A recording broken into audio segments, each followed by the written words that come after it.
The turn of the millennium brought forth a new era of technology, entertainment, and global influence.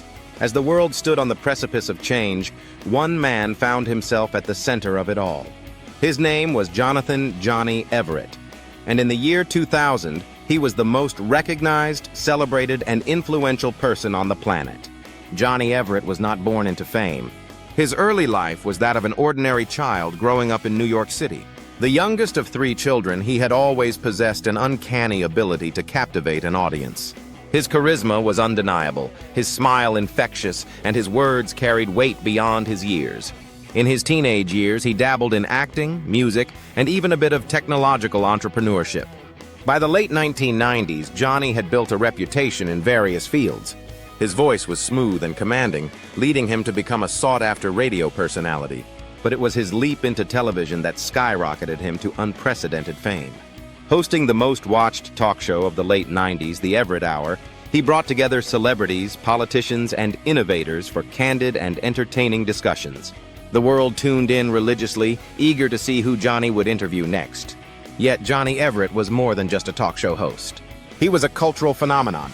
As the internet rapidly grew, he embraced the digital age before most public figures understood its power. His website, Everett Nation, became the go-to place for news, entertainment, and online engagement. He was one of the first major celebrities to communicate directly with fans via chat rooms and forums, pioneering a trend that would become standard in the decades to follow. In the world of politics, Johnny was a voice of reason and unity. He was neither left nor right, conservative nor liberal. He was simply Johnny. His opinions were thoughtful, his discussions engaging, and his ability to bridge divides legendary.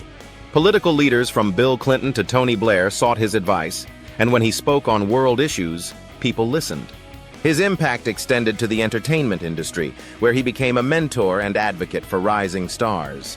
Musicians, actors, and writers all credited Johnny with giving them their first big break. His eye for talent was unmatched, and his influence shaped the careers of some of the most notable figures of the early 21st century. And then there was his philanthropic work. Johnny used his fame to champion causes that mattered to him. He launched global literacy programs, funded AIDS research, and was a relentless advocate for environmental conservation. His Everett Foundation raised millions for humanitarian aid, and his public service announcements about climate change were ahead of their time. Of course, with great fame came great scrutiny. The media often speculated about his personal life. Rumors about his relationships, wealth, and even potential political aspirations dominated headlines. Yet, through it all, Johnny remained composed, addressing speculation with his characteristic wit and charm. As the year 2000 came to a close, Time magazine named him Person of the Year, an honor widely considered inevitable. He had captured the spirit of a generation, embodying hope, intelligence, and progress. But for Johnny Everett, the real honor was knowing he had made a difference. The new millennium was bright with promise, and Johnny stood at its forefront, a beacon of what humanity could achieve when guided by passion, integrity, and vision. And so, as the clocks struck midnight on December 31st, 2000, and the world stepped into the future, one truth remained undeniable. Johnny Everett was not just the most popular man of the year, he was a legend in the making.